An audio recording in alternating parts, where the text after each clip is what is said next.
Hello, I'm Murray Newlands with Search Engine Journal. Today I'm in LA and I'm interviewing Bruce Clay. Thank you. Welcome back to the show. Thank you very much. Glad to be here. So tell me, is SEO and becoming much more content centric? Absolutely. Over the recent period, I'd say this last year and a half, what we found is Google's been coming up with penalties for quality of content. Right. And obviously you have the one hand where the quality is now a more important factor in whether or not you rank.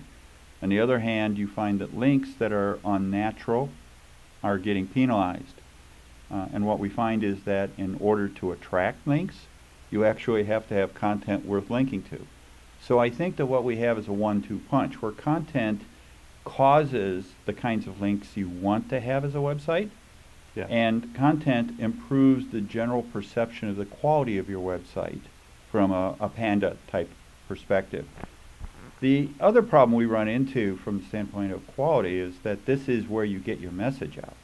And for a very long time, I think websites have taken for granted that all they have to do is write something, put it up on the website, stick some keywords on it, and it would rank.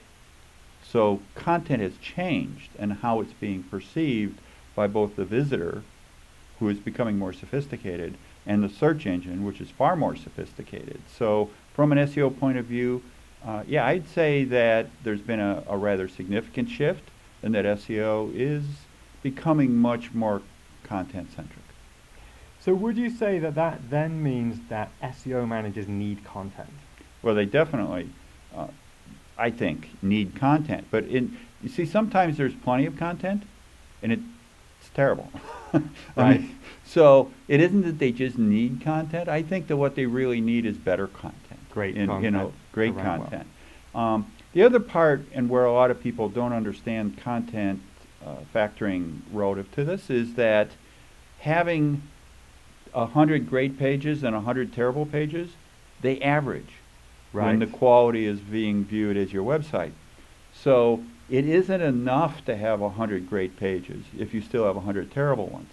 And if you add another 100 great pages, you still have the 100 terrible ones dragging down your average.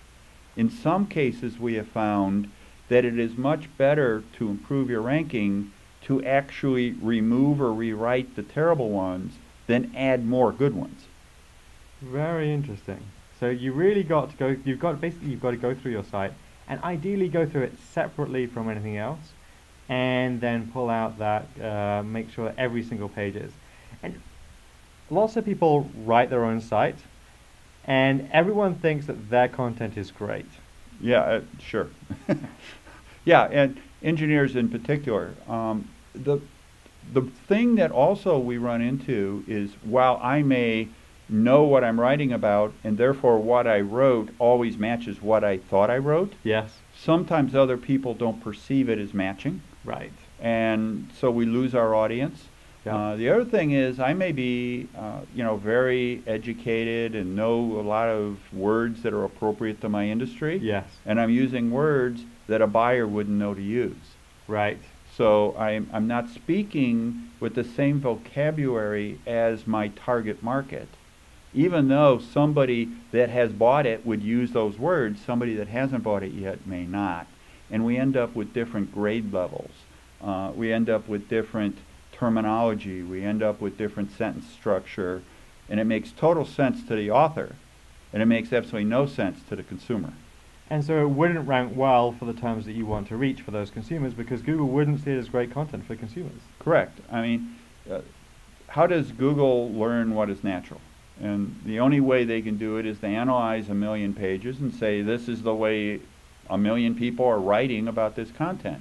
Right. And if people are writing for the consumer and you're not natural. So that actually is a disqualifier, and many times managers disqualify themselves. Now, it definitely is not the easiest thing in the world to figure out the persona, community, sentence structure, grade level, Kincaid, sides. I mean, there's a lot of metrics that go into determining what is natural, and many times people write outside of the box. and then they're shocked that they don't rank. And so it isn't as easy as you would think to be able to do it, but if you do it, that's what causes you to rank. And as you know, what causes you to rank is going to cause you to get traffic. Bruce, very interesting. If people want to find out more and contact you, how do they do that? Well, they would go to our website, www.bruceclay.com. And certainly from there, we have a lot of information on SEO, PPC, other disciplines. Content's in there. And there's a big form. Just fill it in, and we'll gladly answer questions. And you answer lots of those questions yourself. Yeah, I do. I answer many things myself. Excellent, Bruce. Thank you very much. Thank you. I'm Murray Newlands with Search Engine Journal. I'll see you next time.